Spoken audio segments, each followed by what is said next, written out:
name is Darrien Willamson. I've done this little piece here.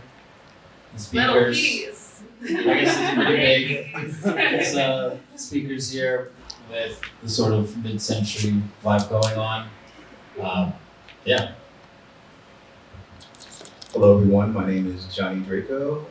I did that piece, the blue piece over there called Current Crowns. Sorry. But yeah, I'm a multidisciplinary artist, originally from Atlanta, Georgia, but I've been based out here for about 10 years now. So nice to meet you guys. So before we get into the artist talk, I do want to share more about Drexciya, the inspiration behind it, and what it is. From my perspective, because I also believe that, we all experience art through our own lenses and through our own experiences. So I don't want to say too much, but I'm going to say a little bit.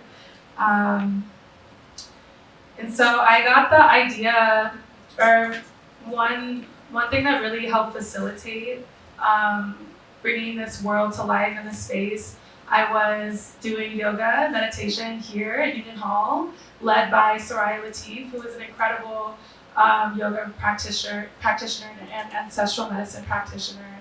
And I was in meditation here at Union Hall at this space, and I saw myself swimming in the ocean with my ancestors. And it was really powerful. And that was like the spark, and it kind of felt like this vision wanted to be birthed here from that space. And I'm also a former elite level swimmer and have been a part of the electronic music community for the past 10 years. So this exhibition is bringing together all of these, the first random pieces of my life together. And so Drexciya is the name of an electronic techno duo out of Detroit, and they have a mythology behind their music. And so the mythology is that brings us all the way back to the transatlantic slave trade, where 1.8 million of my ancestors and some of our ancestors, perished during these horrible slave crossings. And so in the Drexciyan mythology, the pregnant African women who were on board those slave ships were thrown overboard because they were seen as sick or disruptive. And their babies, never needing to breathe air, swam from their mother's wombs and gave rise to a subaqueous empire of Black Atlantis, where we are free. And so Drexciya's music, we do have some visuals here. This is like a mini documentary that's showing behind us. And Drexciya's music was the soundtrack to this underwater, techno, watery, beautiful world where Black people were free and into this world, they knew nothing of colonization and slavery. And so I wanted to create a microcosm of that world that was originally created by Drexciya through Darrien's beautiful sound system, Johnny's illustrations and his character work, Ehime Ora's photography and immersive installations. We also have Ehime Ora literary library over here, and Yazz Atmore's digital collages, and Kimber Greenwood's underwater photography. And so bringing all of these multidisciplinary artists together to create this world and to really just remind people that, especially Black people, we've always used our imaginations and our dreams in order to dream a better world into being. And, it's always been a way for us to overcome systemic oppression, overcome, these horrors that we've experienced and heal from them and alchemize them, and really pulling our ideas and our dreams down from the ethers and making them real, and really just playing an active role in creating a better world that we want to see. And art has always been an avenue for revolution and for resistance. And so that's a little bit behind why I wanted to do this and just bringing all these pieces together. And so I hope that is felt here. Yeah. So thank you. We're gonna get into some of the questions here. So for those of you who spent some time with this exhibition already, This is a question for you all in the audience, okay? So for those of you who spent some time with the exhibition already, what moment, visual or sonic, stood out to you the most, and why? Does anybody want to share?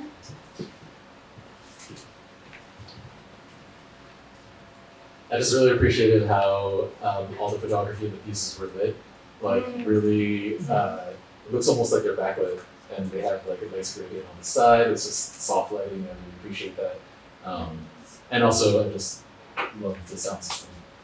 Yes. Thank you. Anybody else like to share? Yeah, kind of same as that. I noticed that the photography, like the figures are really just popping off the paper due to being backlit, and I really appreciate how Johnny's piece is also just seemingly like glowing off of the canvas, and the sense of calm that it brings me just being here and looking at all these pieces and the water. It's very peaceful.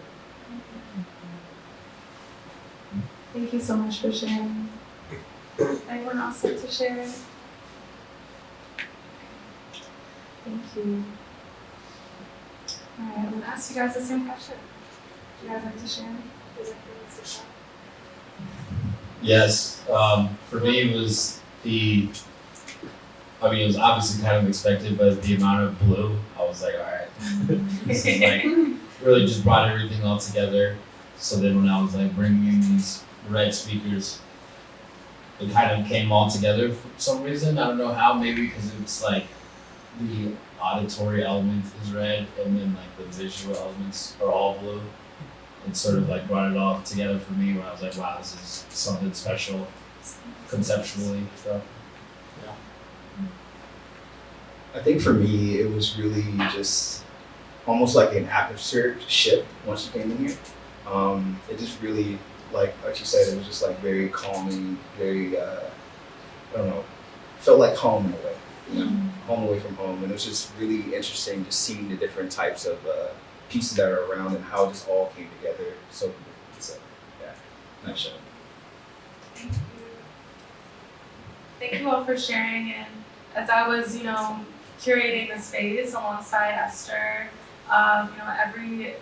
every single part of the space was intentional, from the way everything was feng shui, from where we wanted to have the sound system up against this wall. Everything was very well planned out. And so that feeling of peace and like it's home, we have like a living room environment here. So I just want you all to know, like, there's so much that goes into creating a space behind the scenes that we're gonna dive deeper into today. And everything was done with so much intention and so much love. All right.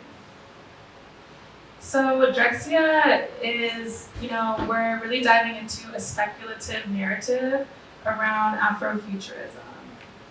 And so I wanted to hear from you, Darrien and Johnny, and a few members of the audience, if you'd like to chime in as well. When you hear the word Afrofuturism, what does that mean to you? What images, sounds, or feelings come to mind? So when I think of Afrofuturistic world, I guess you could say a lot of it stems from just valuing the piece in others and creating something or creating a space where we're all seen as part of this plan, humans first. I feel like when you look at Afrofuturism in the past, a lot of it is explained or described as being from a completely different planet, which I always thought was interesting because it's almost as if you have to go somewhere else to experience that amount of peace within, which is like pretty cool and symbolic when you look at all of it. It was never really about, changing Earth, but then obviously that's just something that you can do with those visions, I guess, or with that sort of priority of, I guess, valuing Afrofuturism in like its essence. So I always thought that when I hear that word, really it's just like, all right, creating a space that's like a byproduct of true unity. So, yeah. So when I first hear the word Afrofuturism, it immediately makes me think of the jazz musician Sun Ra, and like how he almost kind of created like his own world within his music and the people that he played with. And kind of with my own work, he kind of just creates different characters that are from like almost like an alternate universe or another planet to not be ashamed of like the type of hair that we have and this different place where everything's at peace. The symbols and the heritage that we have is like worn with how we present ourselves to the world. So that's kind of how I think about it. Thank you. I think that is so beautiful. And, when I think of Afrofuturism, I also think of Sun Ra and Parliament Funkadelic and Drexciya and all of those who came before us. And how just like time, like it's a cycle, time and time again. We Black people have, we're just gonna create our own world. If our external world doesn't reflect the things that make us feel happy and at peace or safe, we're just gonna create it on our own by any means necessary because life is short. And I just have so much love for my people and for our culture. And we're always just gonna do whatever we need to do by any means necessary to, live a happy and fulfilled life, individually and collectively. So thank you all for sharing. It was really beautiful. So I'm gonna ask a few questions, and these are just gonna be for both of you, both of our artists here, Johnny and Darrien. So the first question is, what is you and your family's history with the water? Who would like to go first? Yeah, I'll go first. So, my family recently found this out. We did the whole, DNA thing, the ancestry.com. For a while, my family wasn't really into it, and then recently they're involved in all about it. I was already about it, but I was not with my family. My family's from Virginia, and I've been out here. So, so we're from like the Congo and the Nigeria area. So once we found that out, we were like, oh yeah, everything else makes sense. And the water plays a big part of that, as far as Nigeria being on the coast and where I believe that photo was taken, right? Yeah. Mm-hmm. So that connection there has always been significant with us, just because we've always been like, oh, we gotta go. It's a part of us in this way, and then being from the East Coast, I can feel the lack of water like in the air right now. So it's always been, I guess, like something that I've just noticed. It's always been in the back of my mind. And then it wasn't until like this sort of exhibition where I started just piecing those things together. I'm like, oh wow, yeah, there's so much history to follow and track, and like this was one part where I just was thankful to be reminded of. Yeah. So my family is basically from Alabama and South Carolina. Kind of like came together within Georgia. As far as like the relationship with water, I have like a long family history of fishermen and hunters and stuff like that. So I can't swim, unfortunately. But we do like being on the water a lot. A little bit of my heritage, since you said that, Darrien. I took Ancestry, I think, right during COVID, because all my family were kind of bored. So they're just like, let's find out what we are. But so I'm Ghanaian, West Bantu peoples, Nigerian, and I think from the Cameroon as well. I think so. But yeah. Oh, cool. Can y'all hear me? Okay.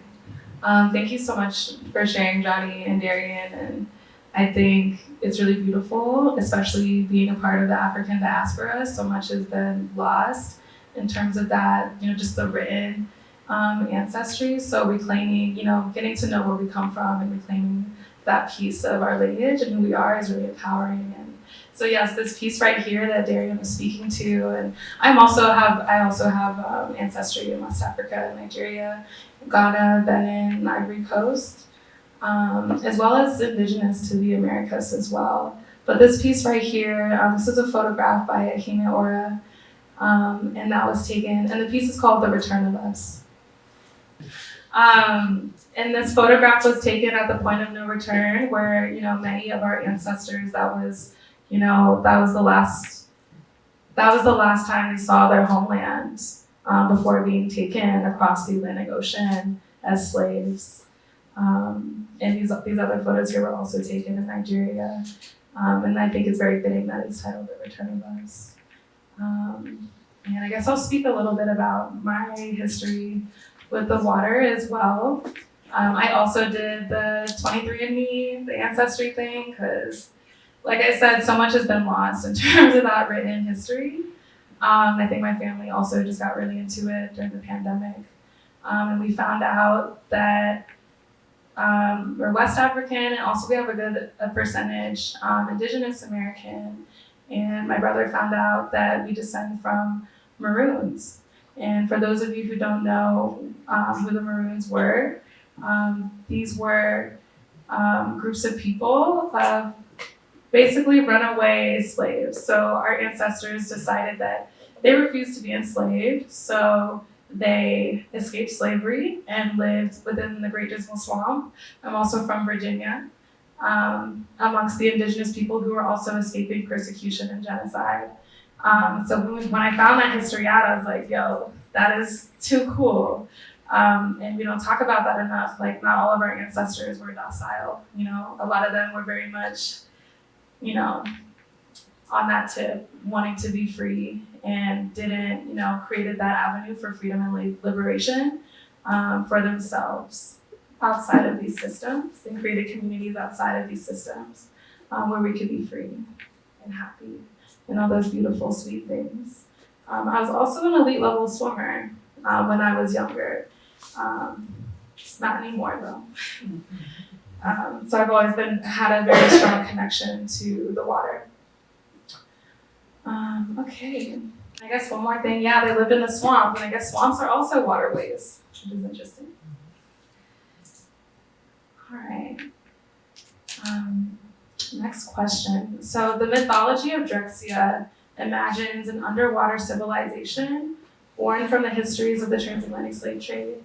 How does working within or alongside this narrative, Johnny and Darrien, how does working within or alongside this narrative shape the way that you think about storytelling, the artwork that you have presented here, and what impact has that had on your work?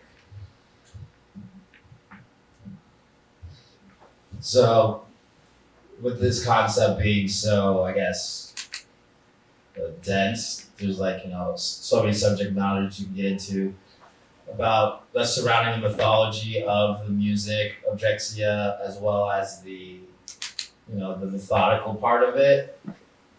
It's always been like that with a lot of the music that's been made around the sort of the sound system that I brought. It's a combination of Jamaican-born sound system style music and build construction, as well as just the science or the developments of science within creating horns that was done here in the States, but then still has yet to be beat. People have made better technology, but then when it comes to something like mechanical, like using the impedance of the air to create something new, it's relatively new. So it was always cool to just sort of combine these ideas of like, oh, well, you know, a lot of these scientists in the 40s and 50s did not look like me because they didn't have, or, you know, because our people didn't have access to the same information at the time. So it was nice to sort of present this in the way that it is, because it comes from this idea of like, all right, well, once people made certain style of speaker boxes, it was considered good enough, but then only good enough within a certain context musically. Jamaica sound system, reggae reggae being more so revolving around the bass lines and the music, and that's why they have, these big speakers on the bottom here, so that you can get the bass to sound the way that it needs to. So when you sort of pull from this idea of like, all right, well, let's make something that sort of transcends how people think. Let's create a space where we can sort of transcend the thought process behind these talking points of, freedom, liberation, community, unity, all of that. Let's create something that sort of transcends that space by using the top of the line things, but then once again within a certain context. Like the fact that majority of the boxes that I've made, both boxes technically that I've made, are technology from like the early 80s, and then the horn on top is from the 30s. So combining these sort of elements of time sort of creates this idea of like a future going down a different lane that neither of the people who were involved with the original designs would ever be able to conceptualize. I feel like with any piece of art, storytelling is very important. I just think even like, with like any type of like marketing that you do, like the people really connect with the pieces that you create based on what the story tells. And even with my pieces of art, I mean, I try to make almost like an amalgamation of different stories, like as far as like what, ancient symbols could be, deeper symbols, as far as like, researching like traditional hairstyles and kind of just bringing it all together to tell a story of what this person could be. When I was originally making this piece, the current crowns piece, I didn't know where that piece was going to land. And it was kind of aligned when I met Sierra and she was telling me about the show. I was already making this character that like kind of could live in an underwater world with, the big pearl adornment around her. So, I mean, it was just really interesting how it all kind of aligned together and created like this story, or gave her like an extra layer of story beyond the symbols and everything else that she represented. So. It's beautiful. Thank you. Thank you for sharing. And I guess I'll answer that question as well. I think that Union Hall was the perfect space to bring this world to life here in Denver, just with, this gallery is in dark mode, and I really wanted it to feel, typically when you go to a gallery, the walls are white. And here, the walls are black and dark, like the depths of the ocean. And, the concept behind Drexciya is also very, very deep. So I did want it to feel that, what's the word? I do want it to feel a little dark, like the depths of the ocean, and peaceful. And so, yeah, that's just something that, as an emerging curator, this is my curatorial debut. This is my first time curating, and curation is art. There's an art to it, and how you want people to feel when they walk into the space. And I know a few of you all mentioned like the lighting here and just like the technical capabilities of the space, being able to light the pieces in this way, using, the lighting that we have here, was all very intentional and helped create, bring this world to life, and took, 3 months of planning. And so I hope that that is felt here. So now I have a question for the both of you. So both of your practices involve world building, one through sound and one through visual art. So how did the themes and spirit of Drexciya and underground resistance connect to your own artist journeys personally? I remember being like, I need to come up with an answer before I get there. But I have one, all right. So when I first found out about the world of sound system, because it really is, I'm not from Jamaica, but the moment you are around like something that is at that level of authenticity in the way they present it, you're definitely in a completely different world as far as the presentation, how people, are acting. And then I just remember being so like flabbergasted by it, because I was like, whoa, like I cannot believe that there's been this much done over the last few decades to create this space to then, have these sort of intentions or, to think about certain things. So I remember when I was like going out, when I was discovering all of this, everything else felt really commercial to me. Whether or not I wanted to be a part of it or enjoyed it or not, didn't matter. Everything else just felt like there was a little bit of a different ethos behind its creation. But then when I went to these, Jamaican reggae parties, it was just a completely different headspace, one more revolving around spirituality and, love for one another. So then I sort of just started like reflecting on like, okay, yes, I enjoy making music for myself and giving it to people to share emotions, stuff like that. But a lot of the spaces that sort of complement those intentions are not necessarily there. So then I remember when I built these speakers, people thought that I bought them from basically the speaker equivalent of Nike, and I would have to tell them like, no, I built this. This is from this whole other lane of culture, da da da. So then there's like, so that people would be like, oh, well, I want to play on it. And I'd be like, well, you can't. Because there's a whole different reason on why these are even created. And some people would take that super personally, others would not. But then what ended up happening was people who were from this culture, I'm throwing these events, having electronic music sometimes, reggae artists sometimes. Next thing you know, I got Caribbean people showing up acting as if they know more about the space than I do. So it was like a very funny feeling. It was a great feeling where it's like, you got, 3, 4, 5, 6 old Rastas coming into the spot, no ticket, just walking in, and they're like, yeah, where do we hang out? Da, da, da, da. And I'm just like, oh wow, these people come out of the woodworks. I don't know where they live, I don't know where they're at, but here they are, acting as if it's their party. So yeah, it was just very nice to, I guess not to go off too much, but that sort of concept was like, all right, we're going to create this space to then share the same intentions and therefore, share the same, the same value for passing this culture on, passing these principles on, and like just creating that sort of, I'll say it again, that space for continuance. So, yeah. So when I first started painting, my style was more so like a pop art type of a style. So I was like creating these pieces basically off of like characters that already existed and stuff like that. So like around COVID when everyone's doing the ancestry tests, I was just like, why am I creating these pieces? Am I really being represented into them?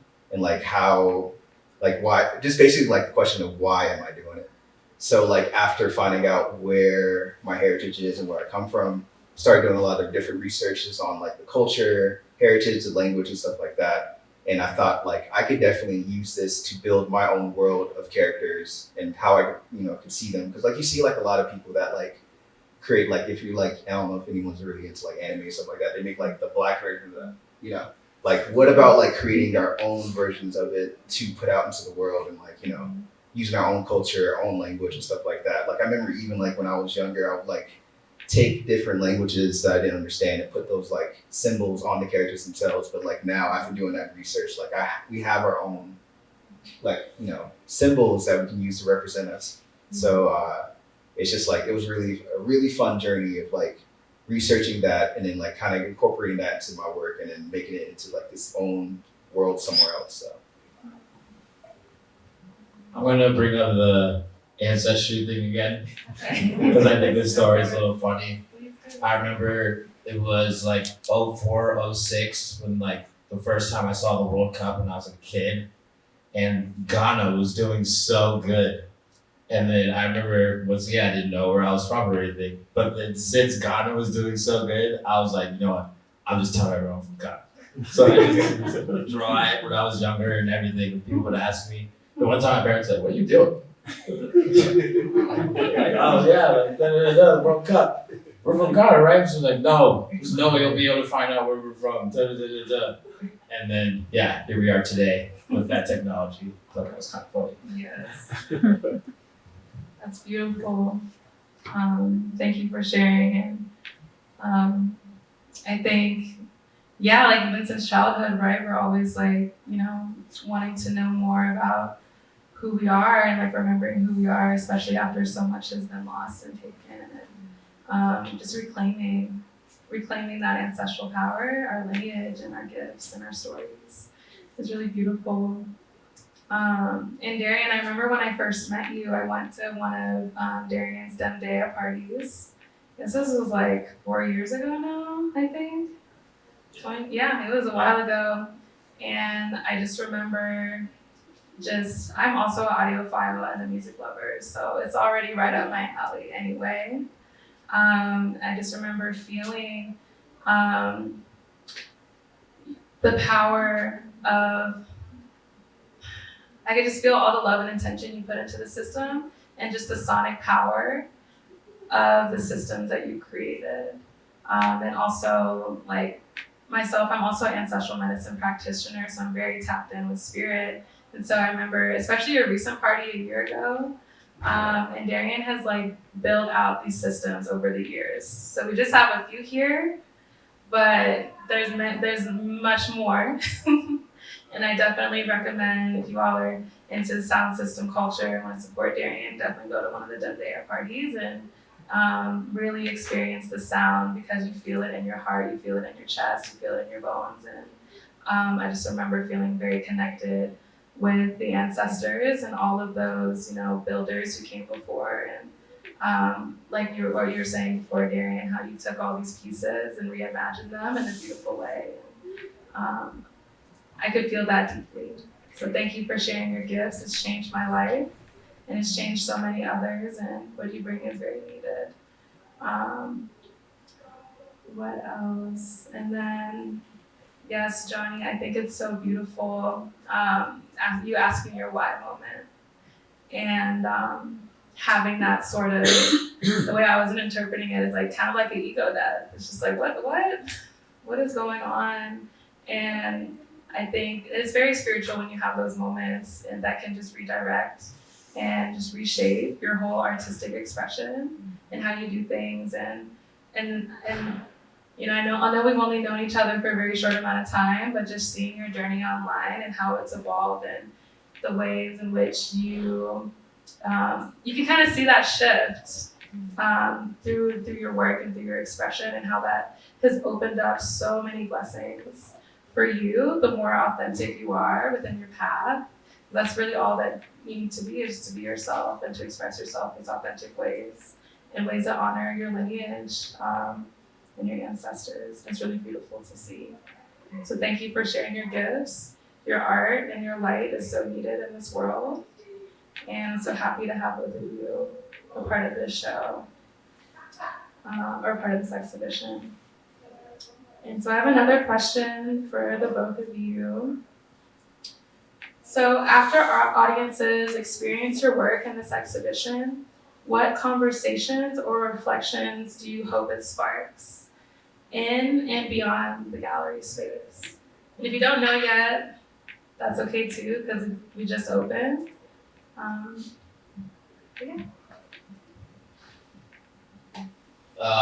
If anything, since I couldn't bring in all of the speakers and show you what it's really capable of, a takeaway that would be nice is for people to, for you also ask yourselves, what's the big deal? What's the big deal? What's the big deal? And then, you could even just go into Google and be like, yo, sound system culture, what's the big deal? And then just go from there, because the answers are just so, I guess, relatable to everybody individually. And it's like, oh wow, people really created these worlds, to have these conversations, to, prioritize these feelings. And then what was really special about just like roots music, or like roots reggae music, is how it everything that it talks about, you can go from like, even when it started, like the 50s, 60s, all the stuff that's after that's a lot better, 70s, but anyways, you can go into that and then see how much more it starts relating to people and humans being as one, everybody being as one, as opposed to it being exclusively about the Black experience. So yeah, I think that's the big takeaway I would encourage you all to go home with is, wow, yeah, the history of it is just so magical. It's not really presented in its true form because it essentially has already happened. So there's still people who are part of this culture who spread the music, its original, sounds, intentions, everything, but it's pretty much has already happened. And then there's only a few sort of relics of that culture. And then it is nice to be, even though I'm not from Jamaica or anything, it's nice to, have one, build one, to then share that culture to other people, share those feelings and intentions, yeah. I feel like the biggest takeaway I would want people to have is to put your culture and your heritage into the work that you create, into the art that you make. And that could spread across anything that you do. I feel like anything that we do, we express ourselves, whether it's like, your speech, poetry, painting, anything that you do, it's like it's your own art. And putting your culture and your heritage into that adds another layer, another depth to the work that you create, that you put out there. So I think that's just like the biggest takeaway I would want people to have.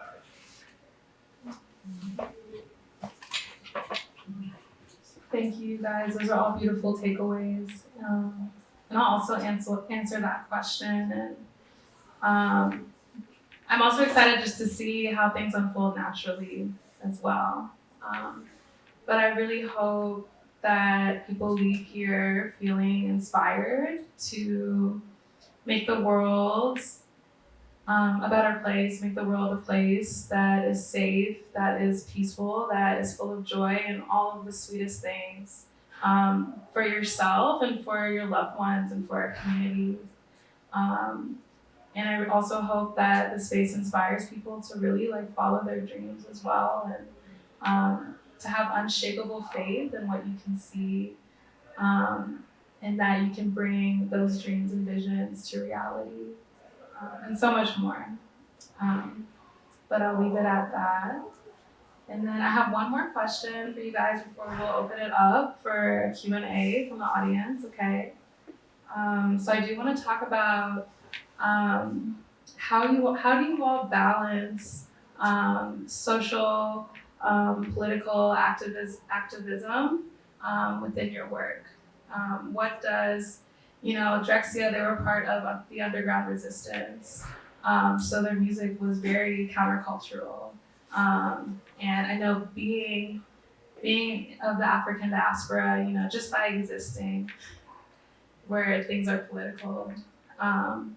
So yeah, I would just like to hear how you all balance that with your own artistic expression.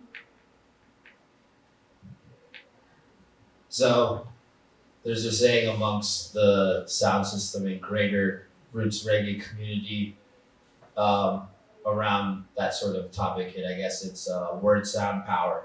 And those three things is the ethos that sort of spreads, or that presents value to the music. When you come and see the sound system or see a proper Dundee sound system session or some other reggae events, you will notice how a lot of it is like them just playing the song and then everyone listening to it, the song ends, and they'll play another.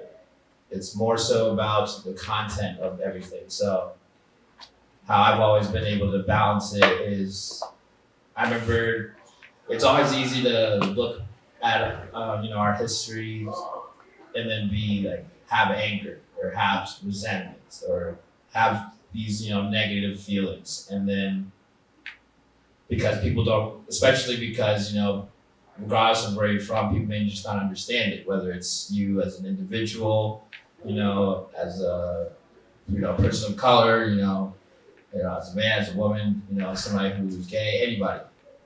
But then when it's you're able to sort of present it where people are sort of able to have that realization for themselves, that is there's better ways to do it without, without negative intentions. When you create the space to get people to realize things for themselves, it's easier for them to understand what the next person has gone through. So that's kind of where I was like, okay, well, by having certain artists, having certain musicians, hosting certain acts, and then establishing the intention behind every event or, booking, it's easier for people to then understand the value behind it and see like, oh, this person's from here and they're going through this. Or, oh, this person's from there and their whole town is having to deal with this. I remember I used to have a set of horns that were about this big and they were ceramic. And people would always comment on it, wow, those are amazing, those are beautiful, And I'd be like, yeah, they're great. And then I remember saying, yeah, they're from a guy from Ukraine. And I think back on those days where I would tell people, yeah, you can go to his eBay and get them. He's just making them over at his house in Ukraine. And now, I haven't had any contact with him in a minute. For obvious reasons. So who knows I don't even know what's happened to him. I just bought one pair from him, but yeah, I guess, to conclude it with that, it's more so creating that space to then have the conversation be from a place of like understanding and then people being able to educate themselves rather than it being about like expectations of other people knowing what your people, or what you've gone through. So I think for me, as far as some of the pieces that I make, I think by breaking those societal norms, I think I really can do that. So like through like some of the pieces that I do, using those like traditional hairstyles and really researching that, it kind of breaks away from demonizing how our hair should be represented, especially in America. There's a certain way that we should wear our hair to be accepted in society. So I think by doing that, it really kind of like breaks away from that. And then I think it was Du Bois in The Souls of the Black Folk, he basically described as people or America seeing Black people through the veil, which we all look alike, we all have the same view, stuff like that. But like with the pieces that I create, I have subtle little details in there that when you look closer, it kind of breaks through the veil and makes you look a little bit closer. So I think by having those like hidden messages within your work and kind of breaking those societal norms, it really like helps, change it up a little bit. So. One quick thing I'll add is the food element as well. It's almost as if people would come to the parties and then I'd have, classic Trinidadian family cooking the food for the whole party. And then they, people having doubles and all this Caribbean food for the first time and they're like, what is this? And I'm like, that's what I'm cooking, So that was always a good part of it to sort of balance how people can understand certain cultures for themselves, as opposed to just feeling like they need to have this expectation to like give in or assimilate to like something they don't really know about. They can just understand that other people are different and that one, that's okay, but two, there's a lot that comes from it. Thank you. That was so beautiful. And I guess I'll answer that question too as a curator. Just inviting, I love that a few of you have said that like, it feels like home when you walk into this space and knowing that, everyone is welcome here. And this is just a little microcosm of the Drexciya world. This is a love letter to Black liberation. And I think having that understanding, like what Darrien and Johnny were talking about, is really important. And just like, come and experience. Like you don't have to, there's no prerequisites. Just come and be present, and representation matters as well. And having spaces like this where we can really, pop off and, share our beautiful artwork. I mean, look at all these beautiful Black people on these walls here. Representation really matters. And so thank you, Union Hall, for seeing this vision, for trusting in me and for trusting in us to bring this vision to life. Okay. Did you guys have anything else that you wanted to say before we dive into the question and answer with the audience? No? Okay. All right. So So this is the question and answer portion. I think we'll have time. Yeah, we have a good amount of time. If any of you in the audience would like to ask a question for myself, the curator, or for Johnny and Darrien.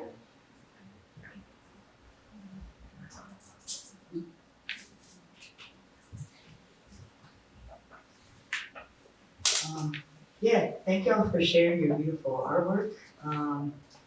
It feels very empowering knowing, I don't know, I feel like as Black folks in America, we oftentimes don't know our history like that. And as creatives, I too have imagined these complex stories of like where I'm from. Similar to y'all, like parts of Nigeria, but then in Togo. And it's interesting to just exist and to kind of go through different parts in life. Like I had a residency in Virginia and landed in Virginia and have always just felt like super welcomed and like curious about Virginia. It turns out that was like one of the first stops of like the slave trade too when they came to the States. And just with my story and hearing about y'all's stories, I'm curious if any of the artists want to share any specific stories you were imagining behind your pieces, like Darrien, like with this scene that we have here, like what would you imagine in an Afrocentric world in your head happening in this space? Or I'm curious about this man in these photos, what's his story? Johnny, with your piece, like you were talking a lot about the hair and how it goes against kind of norms in American culture. Like even when I got my hair locked, like a lot of people were like, don't do it, you're gonna get fired, you're not gonna be able to find a job, you know, it's a very real thing. So like I see the pearls around her neck and stuff, and I'm just curious because to me, like that's what the face of these characters look like. In Drexciya, how do you pronounce it? Drexciya, yeah. Drexciya. So maybe y'all can just share some of the stories behind your pieces and installations.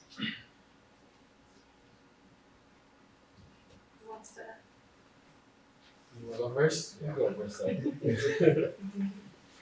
So with my piece specifically, when I first started creating her, it almost felt like I was creating her as if she was just like from another world, you know, maybe some underwater Atlantis, and kind of, I don't know, having her hair being like a part of her in a sense, because our hair represents us in many different ways. So like, as you can see, like the blackness of the character goes all the way up into the air, almost making it as if it was a part of her, you know, as if it was like a limb or something like that, like extra limb or extra arm or whatever you could say. But this basically, it was just the creation of this character that lives in the depths, you know, and that basically thrives and has her own freedom.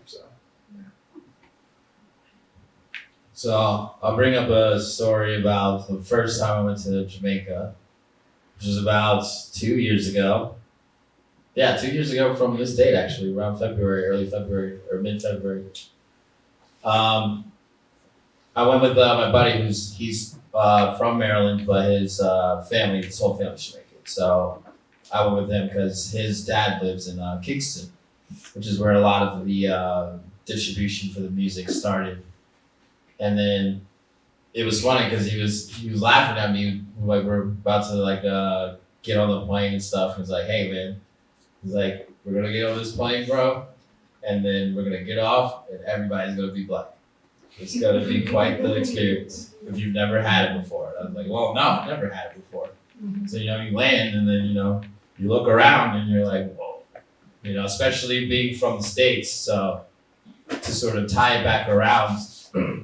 I remember when I was in the UK going to all these reggae parties for the first time, and it was like the first time I was able to start making that personal connection to the people who are from the Caribbean, and then therefore, or people who are from the UK, who are black, who are British, and therefore from the island as well. Because as you know, the Jamaicans migrated to England about mid-40s or something like that, through the Windrush. So this was that was the first time I sort of started feeling like I was becoming closer to people who black like myself, but then completely different experience, you know? So the full circle moment kind of happens when we're in Jamaica, we're in the mountains, we're with his brother, my buddy's brother, and we're going to a reggae party, and it's hours away, like in the middle of the island. And then, once we get there, it's me, my buddy, and his Asian girlfriend, and we walk up and we walk in there, and then we're like, oh, like how are we gonna like act towards us? We're like not really from here, Even though we're all black, it's easy to tell who's American and who's not, which I've always thought was interesting. So we get there, and they're like, oh, look at us. And we just give them a nod, and it's almost as if we were like neighbors, We go to the bar and get a drink, and they start asking, oh, what do you want to eat? What's your food? What do you guys eat? And it was just like a whole family situation going on. And then this was just open to the block and to the neighborhood. And it was just so funny, just how like quick everybody just assumed that we were just there, like from there, or like they knew that we weren't from there, but they just invited us in as if it was nothing. And I've sort of tried to create that space around the sound system, because the closer you get to the sound system, the more you realize it doesn't matter who you are, where it's like you're still a part of it. Oh, why? Because you're here. So I've always tried to create that feeling, as far as that's kind of why the name of the sound system is called Dem Data, Dem over there.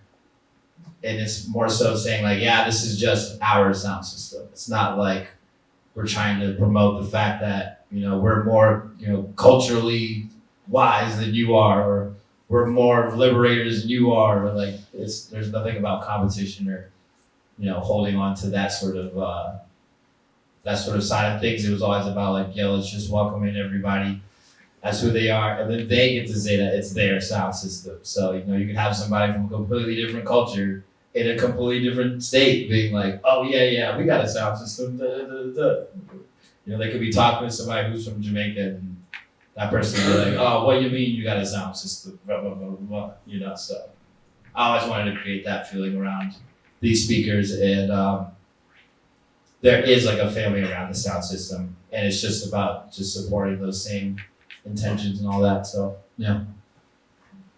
Thank you for sharing the people's sound system, y'all. Yeah. I will also answer the question briefly, just as a curator.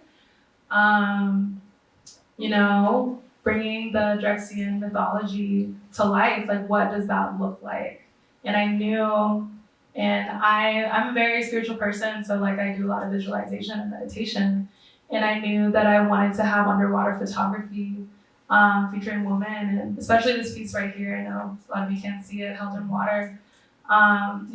Pregnant African woman underwater, just so people can really like see, like to really bring this vision to life with like real people, real women, real Black women underwater. And like I said before, like a microcosm, right? Like what does Drexciya look like? And I was like, okay, we gotta have the sound system. We gotta have Darrien. Darrien's been such a big part of creating these underground sound system spaces and culture in Denver for so long. And I knew that, okay, Drexciya, they're gonna have some sound. They're also gonna have, Carol's painting with beautiful Afrocentric hairstyles underwater. They're gonna have, they're gonna be reading some books too, okay? So, because it's a world, right? And so I really wanted to be multidisciplinary, and so you'll see like all of these different works coming together in beautiful harmony. All right. Does anyone else have a question for the artist or for myself?